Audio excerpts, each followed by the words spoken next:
Doctors are among the most educated, most capable employee groups who study and train for years to diagnose, to treat and prescribe. Doctors learn about anatomy, physiology, biochemistry, pharmacology, pathology, microbiology, and major systems in the body, including cardiology, neurology, gastroenterology, and respiratory medicine. Despite all of that, burnout rates in medicine are sitting above 80% in some specialty areas. And the shortage of doctors in Australia and in many countries around the world is getting worse, not better. If doctors know so much about how the body works, why aren't they doing it themselves? I was recently invited onto the Health Ed podcast with Dr. David Lim to speak to their clinician membership base about this gap. And while we recorded it with a room full of doctors in mind, I'd back myself that if you're a senior leader, an executive, an athlete, a performing artist, or anyone operating under sustained pressure, the strategies we discussed will land for you too. This is the show that unlocks potential for everyday life. This is Performance Intelligence. I think you're kind of referring to where GPs are at. We understand stress, but there are two words that you need to flesh out for us. What in the world is performance intelligence and recovery balance? Let's start with performance intelligence. Yeah, so performance intelligence is the awareness of how your body and brain works and the impact or the ripple effect that you have on other people. So it's we will call it PQ. There's IQ, EQ, and we think the next iteration is PQ. So intelligence quotient, emotional quotient, and then performance intelligence. And what's interesting about doctors, and for full disclosure, I used to work with a lot of doctors. I had a business in Tasmania, Hobart, and also Launceston. Gosh, David, I think I had hair. So I'm going back. If anyone's watching this on YouTube, I've got a bit of a shiny head now, mate. And it's 20 plus years ago. And I was working with a lot of doctors, and I don't think it's changed when I look at the stats. In fact, I think it's got worse. So doctors know so much. You're very intelligent men and women. You know about the body. You know about physiology. You know about anatomy. You know about the cardiovascular system. You're now learning a lot about neuroscience and behaviour change. But do you do it? And when I used to ask doctors that, they'd be like, "Oh, who's this smart aleck? What are you sort of pressing on this? I'm the doctor." That's changed. And we know that, yes, doctors are very intelligent people, but there's this gap, this knowledge gap between what you know and what you do. So for people consuming this discussion, I want you to think about, okay, I know this and I prescribe this to my wonderful patients and the people I see, but do I do it? And I think if we start the conversation there, two things will happen, David. One, some of your audience are going to feel really uncomfortable. Okay, that's good. Two, it turns the light back. Rather than always giving information and rather than you can intellectualize and sort of concept about this stuff, but really when you come back to it, are you doing it? And are you leading by example? That's where I'd like to start. Wow. Okay. Guilty of so many of what you said over there. So how in the world would you start, doctors whose life is so busy, Andrew, we hardly got time to drink a cup of coffee. We're rushing from patient to patient. We finish a day. We're absolutely exhausted. There may be days I'm thinking, oh my goodness, something has happened that I really need to think about, but I sometimes don't. How do you fit all this into a person's life? Let's look at two things to answer that to start with. One, the statistics. And when I look at the statistics in your industry, they're not good, David. 71% of GPs are reporting burnout in the past 12 months. Burnout rates in medicine are up over 80.5% in some areas. Physicians, 82% are more likely to experience burnout than workers in other professions. We know there's a massive shortage of doctors, especially in rural areas. So I've got 4 kids. That keeps me pretty busy as well. If one of my kids said, hey, I want to go and be a doctor, which my daughter was teetering. It was going to be medicine or law, and she chose law. So I should have been speaking to you a bit earlier. But I think it's a wonderful career choice and there's a lot of opportunities. But what the figures are showing loud and clear is doctors are overworked. Okay, that's the first thing. That's the stats. That's reality. The second thing, I think I'm practicing what I'm teaching and preaching now. Wasn't always. What clicked in your mind though, Andrew? What was it? Because this is what we need to do, isn't it? We know this. We know we're overworked. We know we're exhausted. We sometimes think we're burning out. We know that. We know we should be different. We know we should be doing all sorts of wonderful things we tell our patients, but we often say, I'm too tired. I have no time. What clicked in your brain? It was pain. And I almost burnt out. Now, I studied exercise physiology. I know this stuff, David. I was an athlete. I had a scholarship at the Institute of Sport. I know this stuff, David. I've got a master's in coaching psychology. I know this stuff, David. I've worked with thousands and thousands of clients as a personal trainer and doing compensable insurance and doing presentations. I know this, David, but I wasn't doing it. And for me, the first real time where I had to shine the light on myself and move from on a stage or TV work or education and to think, am I actually doing this? And I went through marriage breakdown. I just turned 40. Yeah, I'd built a career. It was all external, extrinsic, exogenous, getting this feedback. I was good at school, good at sport, good at building businesses. I was doing regular work on the Today Show, had good clients, was working with the Australian cricket team. Bullshit. It was all external to get that reward to fuel my lack of self-esteem or not fully formed identity, or coming from country New South Wales, which had wonderful benefits growing up, but some of the challenges on that, I didn't know how to spell vulnerability, let alone show it. So when I went through a marriage breakdown, I thought I could use speed dating, alcohol and fast food to put a Band-Aid over a fissure that just grew and grew. So that was a really tough period in my time, mate, really tough. And it took a while to even talk about it because my mates, especially from Dubbo, would say, are you okay? Yeah, sure. And it was one day my best mate, Mario, and he said to me, Andy, you know it's okay to not always be okay. And I just felt this wave of emotion hit me that one of my good, strong, robust mates from Dubbo, country New South Wales, pretty tough place to grow up, and he reached out and said, it's okay to not be okay. And then I went and saw a psychologist, and she was wonderful, Jill, and worked out that my schema on my story that had been reinforced, I'm good at stuff, I get feedback, so I keep doing that. And I was on a one-way track of performance. So what I'd done, I'd built a really strong performance-based identity. I perform, therefore I am.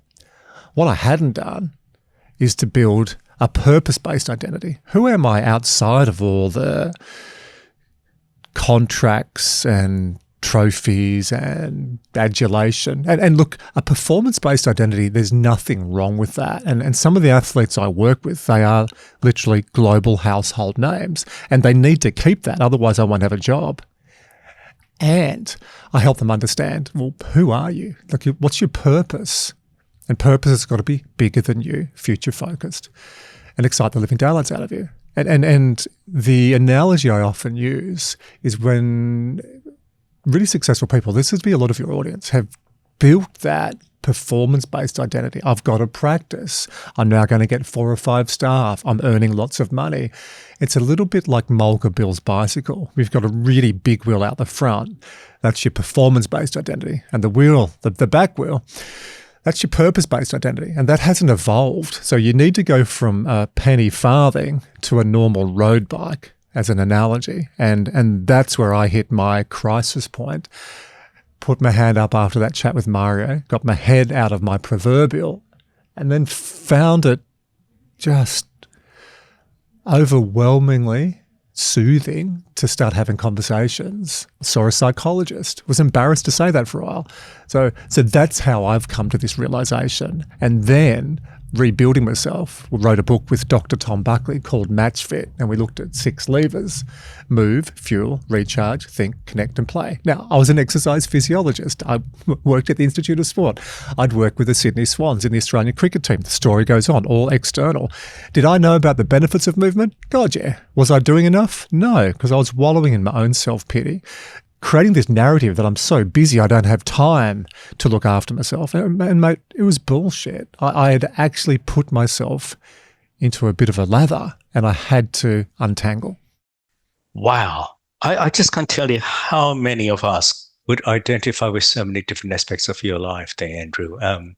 Living the performance, living life and working so that we can have a family life, but not really having a family life because we're too busy and too exhausted to have a family life. A lot of what you're saying is actually really hitting home here. You got to now take us through to the next step, because I hear this match fit thing that you're talking about in some steps and strategies. But what are some of the words of encouragement for doctors who are now feeling, damn, this guy actually is looking into my heart and into my brain? It's both soothing that somebody else has been there, but it's also frightening, because what the hell do I do next? If we don't give people some strategies, there's going to be a lot of cognitive dissonance that will go to anxiety. So I think, first of all, for all of your audience, acknowledge that gap between what you know and what you do, so that knowledge behavior gap. And it's okay. So that for me was the unlock. Look, I know this. Yeah, that's called self-awareness. Am I doing it? No, that's called self-regulation. So just have a bit of fun with yourself. Like, I know this, but I'm not doing it. Okay, cool. Let's go to the next step. I think, and I get in a bit of trouble sometimes when I do this in the media, and I purposely provoke. I don't think burnout is the problem. Look, there is some cases where you look at burnout is where your internal systems do not match the external demand. So you may have a relatively young doctor in their 30s or 40s. I'm in my early 50s now, so young is 30s or 40s, David. And they may be growing their practice really quickly, and they don't have the support and disruption by AI, and they're trying to do everything. So the internal resources don't match the external demands. Most burnout, though, it's incorrectly diagnosed. It's actually lack of recovery. And this is one of my big learnings from sport. Stress is freaking awesome. And when I say that to someone who's tired, fatigued, and hanging on, they think I'm an idiot. But stress is freaking awesome, as long as you add strategic recovery. What is strategic recovery? Some of your audience is going to say, well, I go on holidays every year because I work hard and then I get sick. That's not strategic. That's giving the worst of yourself to your family and loved ones because you're not managing this during the year. There's two branches to recovery. And again, your audience are going to know this. One is you're switching off the brain. So psychological detachment. And for any of the research savvy people who love data, look into Sabine Sanatong, a German researcher who's done a lot of work on psychological detachment. The second part is parasympathetic activation. So let's say I'm working with a broad group, broad education, not as intelligent or as educated as doctors. Put that into real language. You've got to relax the body and you've got to calm the brain. That is strategic recovery. So here's what it could look like in practice. What are the average time on consults now? Some people say 6 minutes, but most consults go for 15. 15, okay. So I would work out, if I was a doctor, how many back-to-back 15 minutes can I do? So I'll do this with my coaching clinic. I coach a lot of execs and CEOs. I do 1 hour sessions, but I round it out 55 minutes. I've learned a lot from your profession, and I've got to get to that before we finish. So I have a 1 hour session, 55 minutes. That gives me 5 minutes to get ready for the next person, but also to close out a quick couple of notes, which I can come back to on that previous case. And then when the next person is coming, okay, who is it? What's the context? What does success look like with this person? So I'm pulsing a little bit in between my meetings. But I'd be working out as a doctor, how many back-to-back 15 minutes can I do? Then I'd have a little brain break. What? That's bad for productivity. No, it's not. That 15-minute brain break is going to give you time to downregulate. Ideally, if you get outside, get some sunshine, get some fresh air, you can recharge on the run in 30 seconds. Breath work. Humming, activating the parasympathetic nervous system. The panoramic reframe, which is just staring out a window and taking your view, your vision from this myopic close vision to just daydreaming. So there's a whole range of activities you can do to recharge on the run for 30 seconds, or you may even take 15 minutes once or twice a day just to give yourself that beautiful drop between stress and recovery. They don't seem hard at all, do they, Andrew? It's just a matter of knowing it and giving yourself that 15 minutes. Are you saying 15 minutes or 5 minutes per hour? Because a lot of GPs go, hang on, 15 minutes per hour is a lot of money. 15 minutes per hour hang up, you're not going to get me in to help you. I would need to work with a practice a full disclosure, need to work with a practice to really see what's happening. But here's my thoughts. At least every 2 hours to 90 minutes, because we know your ultradian rhythm goes in cycles of 90 to 100 minutes. Now, we do a lot of work with the Australian Defence Force. One of the contracts we have that I can't tell you a lot about, David, because I think the Black Hawk helicopter will come and take me away, but it's with JOC, Joint Operation Command. So that's at Bungendore, and that's the Defence Centre, which decides how do we activate? Is it through Army, Air Force, Navy? And that's in a high secure environment. Yeah, there's no light. So we've had to do some activities around putting in big bright lights of 10,000 lux. So when men and women in defence are making sometimes critical decisions after working for 14 or 15 hours, hello, is that sounding familiar to your audience? You're putting yourself at risk, and defence, you're putting lives at risk if you are not managing your physiology and psychology at the end of a shift. So what we're doing with some of our defence leaders is, one, they've got artificial light so they can go and get that shot of sunshine for the circadian rhythm. But two, we're working out how do they pulse, and ideally trying to do something every 90 to 100 minutes. And it can be as simple as, look, if it's really hectic, 30 seconds if you practiced, but ideally 3 to 5 minutes. Let's just stop here for half a minute, Andrew. You're really saying, guys, I know you got a pretty stressed out job. I know it's pretty tough. But when you're feeling exhausted and you think you want to give it all up, it's actually not burnout most of the time that you're talking about.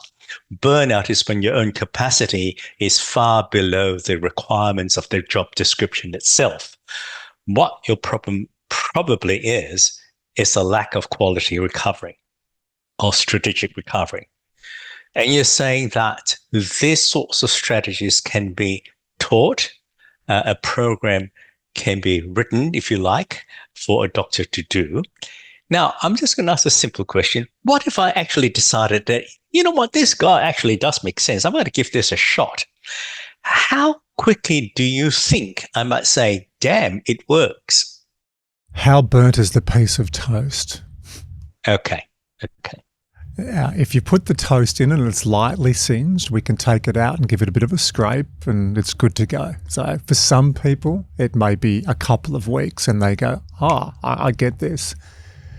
If your toast is really burnt, and you've been doing this for years, it can sometimes take a long time to come back. So Dr. Tom Buckley from Sydney University, he's professor at Sydney Uni, and Tom co-wrote the book Match Fit with me. So I get a lot of the science from Dr. Tom. He's a walking, talking encyclopedia. We had a client we worked with over 10 years ago who was working for a property company, Succession Plan, so a large Australian publicly listed company. This guy was in the executive team, was earmarked to be future CEO. And when we worked with him, we measured his heart rate variability. We looked at VO2 max, we did his blood work. And Dr. Tom said to this guy, look, you got to change jobs. This is the extreme. So his toast was that singed, there was no going back. So that is a true example of burnout. This guy now, he'd be mid to late 50s. He's got a small business on the northern beaches. He is like a pig in shit. He is happy. I saw him recently because I was cycling up on the northern beaches and he looked 15 years younger, had a smile, and he gave me a hug and he said, thank you. He said, you and Dr. Tom were quite blunt to me. I said, we needed to be. I said, how are you? He said, I've never been better. But that's an extreme example where this guy had to get out. Now, for most of your audience, I'd say it's going to take a month or two. But to just round out recovery, I've spoken about the micro recovery, which you can do day in, day out. And that's getting that beautiful balance between sympathetic and parasympathetic nervous system, and also getting out of your brain, because you'd hope now that you and I, we're in the thinking brain waves. So we're in beta brain waves. So we want you to go alpha and even deeper than that during the day. So it's that toggle between the body and the brain. But you've also got to do the macro. And sometimes I put my hands on my head and think, I can't believe I work with really intelligent people and tell them basic stuff that they know but they don't do, and I get paid a lot of money for it. Here's one of those things. Lock your holidays in your diary. And I do that sometimes in our executive programs, David, and people write it down. I'm like, people, this is the basics in sport. We look at when's the grand final, the world championships, the big event, and we work backwards. It's called periodization. So if you look at my calendar now, you'll see that I've got holidays at Easter, I've got holidays in July, I've got holidays in October, and I've got a good 3 weeks off over Christmas. Why? Well, I've got 4 kids and I want to stay connected to them. 2, I push myself really hard.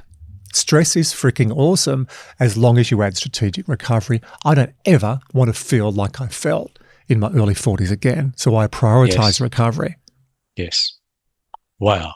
Okay. So having holidays is one of the macro recoveries. I think you mentioned physical exercise. Is that part of your macro recovery as well?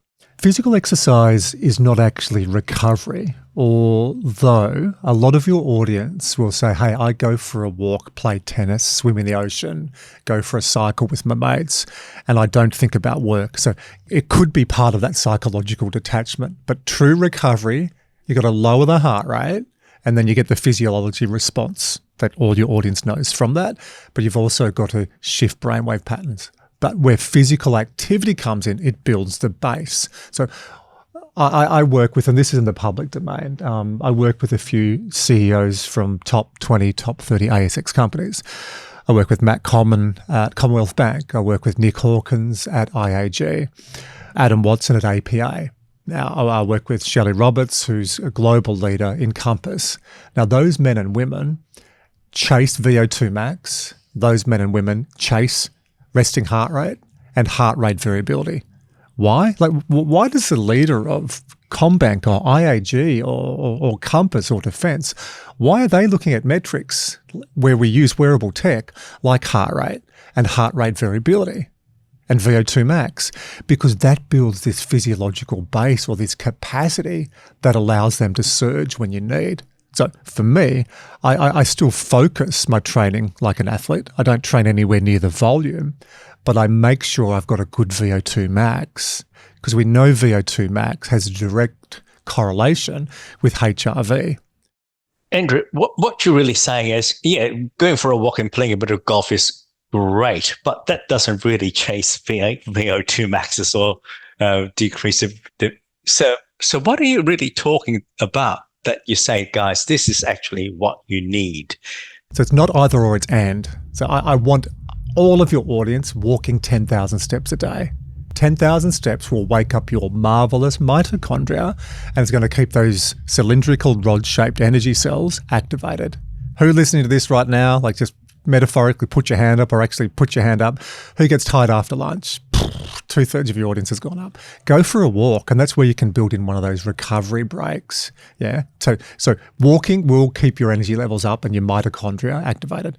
And on top of that, the prescription for exercise, it's 300 minutes a week for most people, and your audience will know this.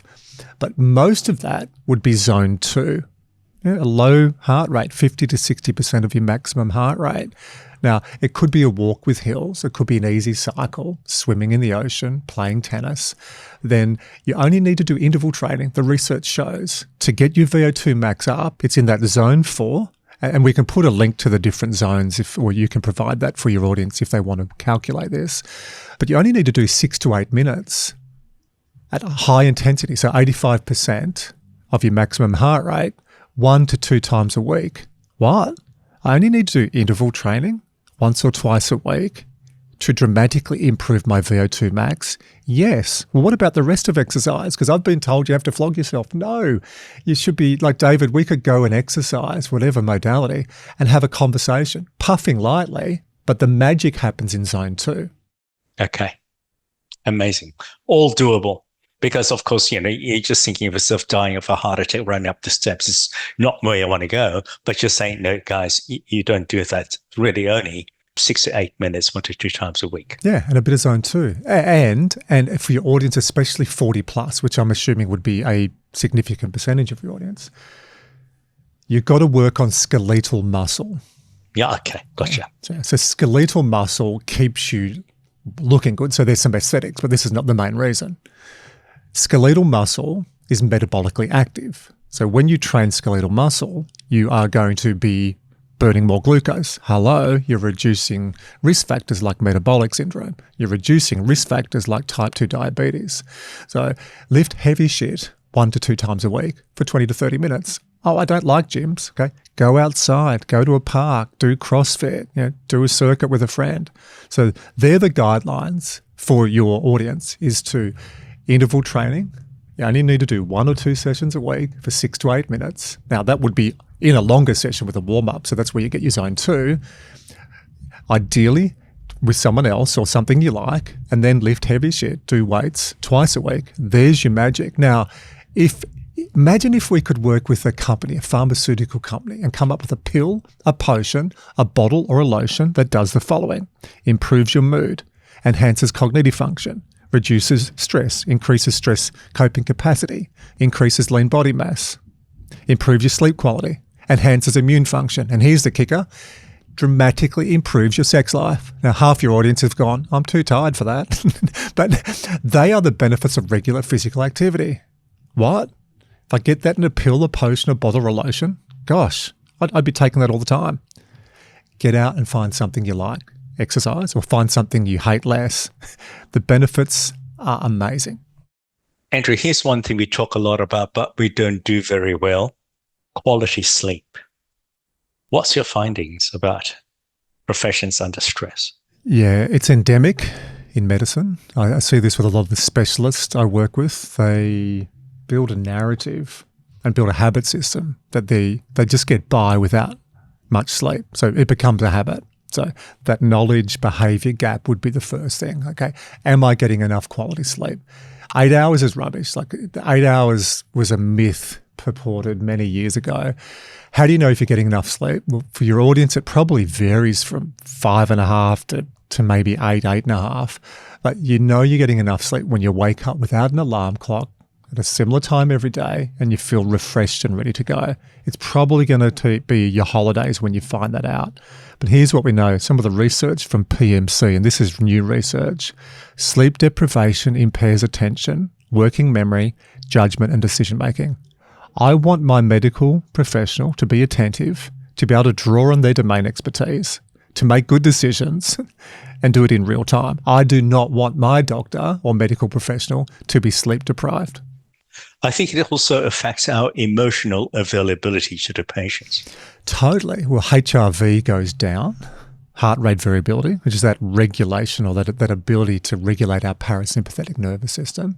And hopefully you can see these go together. So when I said Dr. Tom and I wrote the book Match Fit, it's move, fuel, recharge, which sleep comes underneath that, and strategic recovery. Think, connect and play, because no man or woman is an island. We need to play and have fun and connect with other people. So if we look at this, sort of building on what we've spoken about, so acknowledge if you're feeling burnt out and fatigued and tired, you're not alone. I think for most of you, it's not a burnout problem, it's a lack of recovery. And we've gone macro and micro. Make recovery part of your strategy. It's a strategic weapon. And I could talk about that alone for hours. Then build a physiological base. Get match fit. Don't be like some of your patients that go, oh, look, I'm 40, 50, 60 and putting on some weight, the visceral spread and losing lean body mass and, losing my shape and losing a bit of confidence. That's part of aging. Bullshit. We know people who are 70, 80, 90 and fighting this. And physical activity, it's an elixir for youth. Skeletal muscle mass is one of the number one indicators for longevity. You mentioned the word fuel many times, and I'm going to interpret that as also food. Do you have any simple advice about what we eat, especially when we're hurried? I need to underscore, out of everything we teach, I felt a bit of anxiety when you asked me about fuel, David. Because when we teach nutrition, we've got grandmas. My grandmother said if you eat porridge, it sticks to your ribs. Maybe some truth in that. We've got cultural backgrounds and religious beliefs. So I acknowledge all that. So it's really hard to just give a slice of advice when you've got a whole diverse range of people. That said, 2 things I'd think about for nutrition for your audience. And this is so simple. This is one of those things, again, where I think I get paid to teach really intelligent people basic shit that they know but they don't do. All right, are you ready? Yep. Go back to when you and I were kids. Where did you grow up? I was born in Malaysia. Malaysia. Apa khabar? Khabar baik direct, I said. Nama saya Andrew dan saya tinggal di Sydney, Australia. Very good, Andrew. Bike. So I totally lost track. So it may have been different in Malaysia because rice-based fish. So, but in Australia, for a lot of us growing up, for dinner, we'd have steak or meat and 3 veg. So think of your plate, divide it half, quarter, and a little circle in the middle of that plate. Half of your plate should be from plant. Vegetables, primarily vegetables and a little bit of fruit. A quarter of what you're eating should be protein, lean protein. Now, again, some people may not eat meat through religious beliefs or choice, so supplement and make sure you're getting protein. You've got to really know a lot about nutrition if you're going to go vegetarian. And then a quarter of your plate, I call it performance carbs.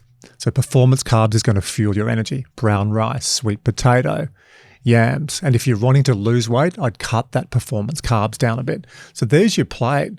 Half plant, quarter protein, quarter performance carbs, and a good dab of fats, healthy fats in the middle. So there's your diet. Now, and if you have that for most of your meals, and then don't snack a lot in between. You don't need to snack, especially as we get older. So that would be number 1. And then 2, for your men, male doctors listening to this, and ladies, hang with me, I'll come back. For male doctors over 40, fast 2 to 3 times a week, 16 to 18 hour fast. It's got to be intermittent because you want to fool your body like we did in the caveman days, feast to famine.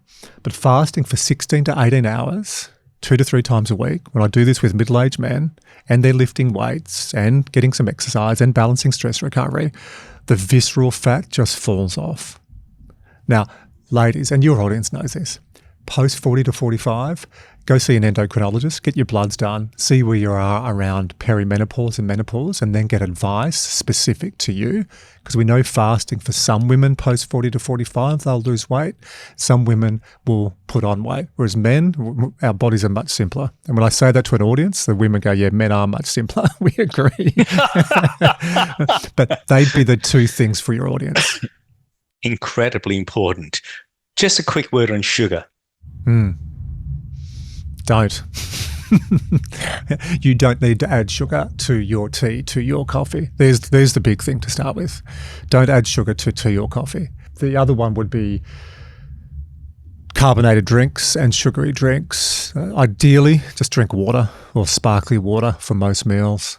And another area to really cut back on sugar, but also on calories, is alcohol. Now, I've probably lost 2/3 of your audience now. Oh, look, and this becomes a vicious cycle. And I was doing this when I went through my sort of match fit regenesis. I was drinking most days, and I'd never been a big drinker, but a glass of wine had become 2 or 3, a couple of stubbies, I like Asahi, with a packet of chips. So I'm getting all these trans fats and alcohols, and body shape changed totally.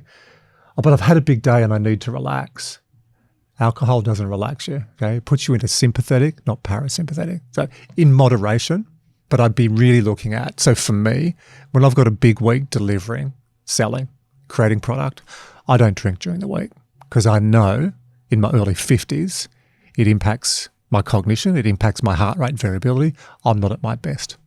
Yes.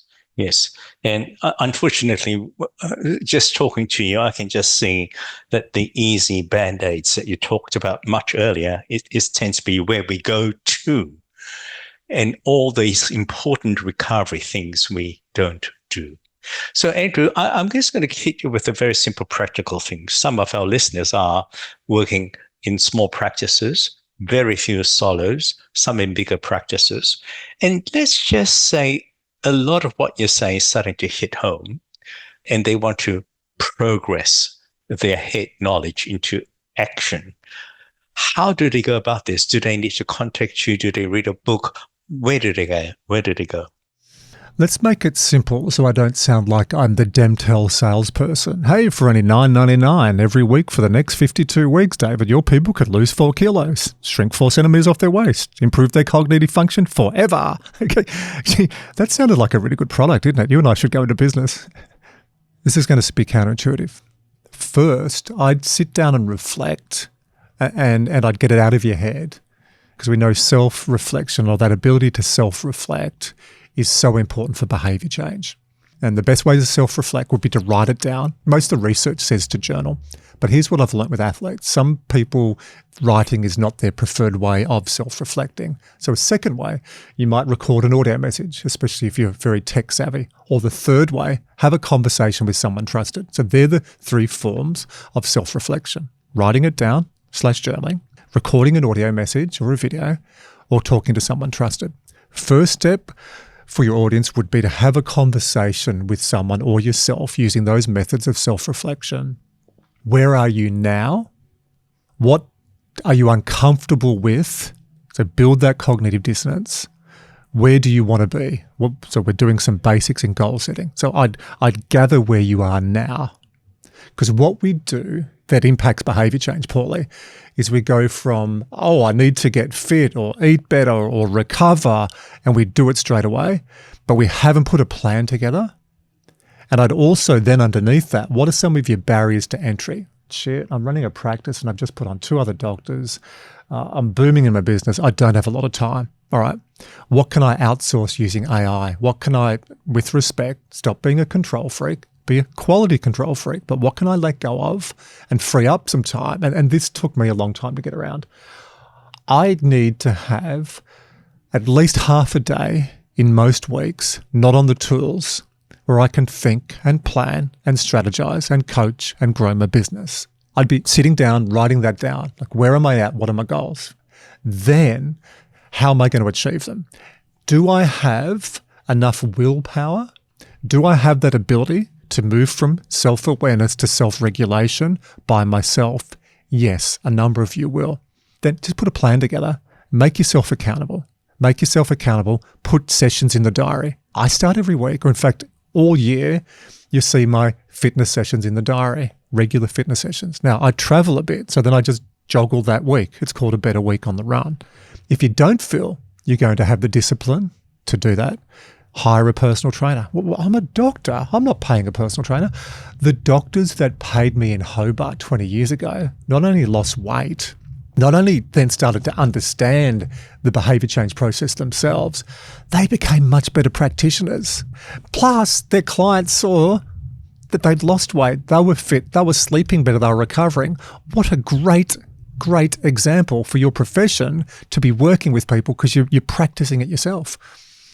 So that's how I do it. I'd sit down. Where am I at? What do I want to be? What's the gap? What are the benefits? What are my barriers? Then, can I do this myself? Lock it into your diary. Or go join a gym. Go get some accountability if you need to.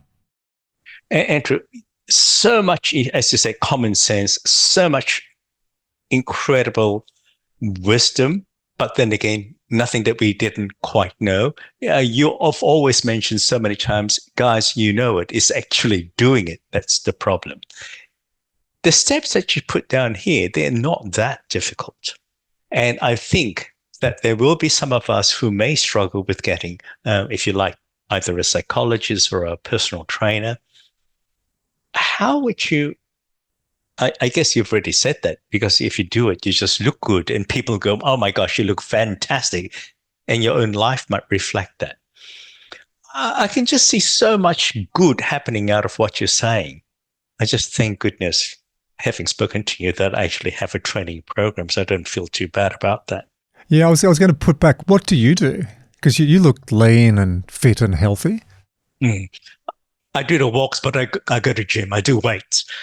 I actually love weight. But I don't do a heck of a lot of intervals, so I should do that. Weight training, David, is the fountain of youth. It is the fountain of youth. Bone density, lean body mass. Yes. I just love it. And look, the first 15 minutes is like, why the hell am I here again? You know, I'm such a damn masochist. And the next 45 is, I love this stuff. Wayne Bennett, the rugby league coaching legend, talks about the first three. The first three steps, the first three tackles, the first three hits, the first three passes, the first three strokes. You get where I'm going? I don't know how many swims, runs, paddles, gym sessions, yoga classes I've done where the first three moves, I'm like, oh, this is shit. I don't want to be here. But I've never finished an exercise session and said, geez, I wish I didn't do that. So true. Yeah, True. It's the first three. Now, Andrew, look, there might be some people out there quite keen to say, look, I own a fairly large organization. I've got lots of practices. I know some of my doctors can do better. I probably think I could reach out for a bit of professional advice and assessment. Is it something that is a good idea? And if so, how do they do that? If you want to connect with us, the website is performanceintelligence.com. So performanceintelligence.com. Let's talk offline, because when you asked me before, like I came here today, and like every podcast or media I do, like I love this, and I love that we've got the opportunity today to talk to your audience about some self-management. It's not selfish. If anyone's sitting here and it feels selfish to look after yourself, we really need to have a chat, because you've got to put yourself first. Self-management, lead by example. But let's have a chat offline. We do a number of online programs. I reckon we could have a fun 4 to 6 week program for medical professionals where we could get a measurement at the start, a measurement at the end, and create a bit of a community, like-minded people, and have a bit of a challenge. So let's chat about that offline. I love that. So I'll just go to key messages. Andrew, so much learned from you, so much common sense, so exciting that we can actually do something about how we feel, how we perform, and how we enjoy our work. Key messages from you. Start from the inside out, number one. It's a brain game. Acknowledge, hey, I know this and I'm not doing it. Then underneath that, I just add recharge, build in the micro and macro recovery, move. Exercise is the elixir for youth and longevity. And I put sleep into recharge. Just build some accountability. Okay.